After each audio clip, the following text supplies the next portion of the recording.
Padma railway station. এই স্টেশনটি নির্মিত হয়েছে পদ্মা সেতু রেল সংযোগ প্রকল্পের আওতায়। এই প্রকল্পটি বাংলাদেশের সবচেয়ে বড় অবকাঠামো যেগুলো রয়েছে তার মধ্যে অন্যতম।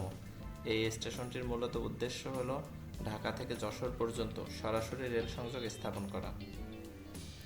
এই প্রকল্পের প্রথম অনুমোদন দেওয়া হয়েছিল 2016 সালে, তবে নির্মাণ কাজ শুরু হয়েছিল তার ঠিক 2 বছর পরে, মানে 2018 সালে। আর নির্মাণ শেষে এই রেল সংযোগ উদ্বোধন করা হয় ঢাকা থেকে ভাঙ্গা অংশ পর্যন্ত 10 অক্টোবর 2023 সালে। এই পদ্মা রেলওয়ে স্টেশন এটি পদ্মা সেতুর দক্ষিণ প্রান্তে অবস্থিত, অর্থাৎ শরীয়তপুর জেলার জাজিরা উপজেলায় এই রেল স্টেশনটি অবস্থিত। পদ্মা রেলওয়ে স্টেশন মূলত পদ্মা সেতু পার হয়ে প্রথম যে স্টেশন, এটাই পদ্মা রেলওয়ে স্টেশন। এই পদ্মা রেলওয়ে স্টেশন দিয়েই প্রতিদিন ঢাকা থেকে রাজশাহী, খুলনা, যশোর, বেনাপোল রুটে 4 থেকে 5 জন আন্তনগর ট্রেন চলাচল করে। এই স্টেশনের পাশ দিয়েই কিন্তু চলে গেছে ঢাকা ভাঙ্গা এক্সপ্রেসওয়ে। মূলত পদ্মা সেতু পার হয়ে প্রথম যে স্টেশনটা পড়ে দক্ষিণে, এটিই পদ্মা রেলওয়ে স্টেশন। এই স্টেশনটি যেহেতু পদ্মা সেতুর দক্ষিণে জাজিরা প্রান্তে অবস্থিত, সেহেতু প্রাথমিক অবস্থায় এই স্টেশনটির নাম জাজিরা রেলওয়ে স্টেশনই ছিল। তো পরবর্তীতে নাম নিয়ে জটিলতার কারণে এটিকে পদ্মা রেলওয়ে স্টেশন হিসেবে নামকরণ করা হয়। এই রুটে যে সকল আন্তনগর ট্রেন চলাচল করে তার মধ্যে শুধুমাত্র মধুমতি এক্সপ্রেসেরই এখানে যাত্রা বিরতির অনুমতি রয়েছে। মধুমতি এক্সপ্রেস সপ্তাহে প্রতি শনিবার বাদে প্রতিদিনই চলাচল করে। যেহেতু শনিবারে মধুমতি এক্সপ্রেসের অফ ডে থাকে, সেহেতু প্রতি শনিবার আসলে এই স্টেশনটি একেবারেই জনশূন্য থাকে। এছাড়া অন্যান্য দিন মধুমতি এক্সপ্রেস চলাচলের কারণে কিছুটা লোকজন আসলেও দিনের বেশিরভাগ সময় এই স্টেশনটা শূন্য থাকে।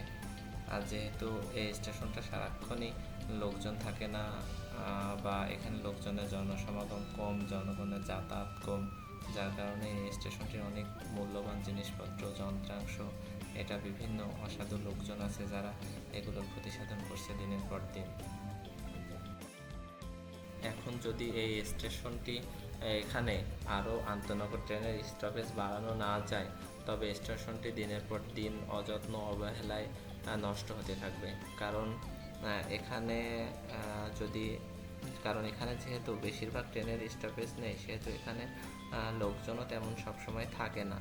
তবে এই সুযোগে অনেক অসাধু ব্যক্তি আছে যারা এই স্টেশনে অনেক মূল্যবান জিনিসপত্র, অনেক মূল্যবান সামগ্রী সুযোগ বুঝে আত্মসাৎ করার চেষ্টা করছে বা করছেও।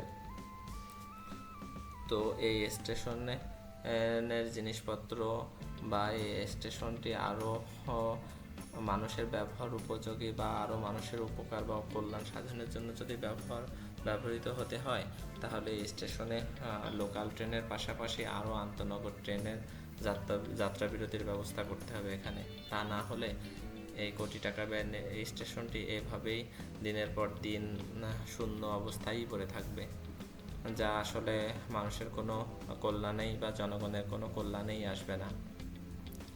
যত দ্রুত সম্ভব এগুলো নিয়ে চিন্তা ভাবনা করা উচিত, এগুলো নিয়ে দ্রুত সমাধান করা উচিত, যেন এখান দিয়ে তো প্রতিদিনই প্রায় 4-5 জোড়া আন্তনগর ট্রেন চলছে। এর মধ্যে যে ট্রেনগুলো যাত্রাবিরতি দেওয়া সম্ভব, সেই ট্রেনগুলো যাত্রাবিরতি দেওয়া উচিত। তা না হলে এত মূল্যবান আধুনিক সুযোগ সুবিধা সম্পন্ন স্টেশনটি দিনের পর দিন অব্যবহৃত থাকতে থাকতে একটা সময় দেখা যাচ্ছে যে স্টেশনের অনেক যন্ত্রপাতি, অনেক কিছুই দেখা যাচ্ছে যে অনেক কিছুরই অনেক ক্ষতি সাধন হবে। আর এই স্টেশনটিতে সারাদিনে মোটামুটি খুব একটা লোকজন থাকে না, কারণ ট্রেন তো থামে না এখানে। তো ট্রেন যদি না থামে তো এখানে তো আর লোকজন আসবে না। তবে সারাদিনের তুলনায় বিকেলে বা সন্ধ্যার আগে আগে অনেক লোকজন, স্থানীয় লোকজন আছে বা বাইরে থেকে অনেকে ঘুরতে আসে, অনেকে আবার এখানে আসে টিকটক করে, বা মূলত এই স্টেশনটা এখন এই ঘোরাঘুরি বা টিকটক এইসবের জন্যই ব্যবহৃত হচ্ছে। মূলত ট্রেন তো সারাদিনে থামে একটা মাত্র। তো ওই একটা ট্রেনের জন্য আসলে খুব একটা মানুষের উপকার হচ্ছে বলে আমার মনে হয় না।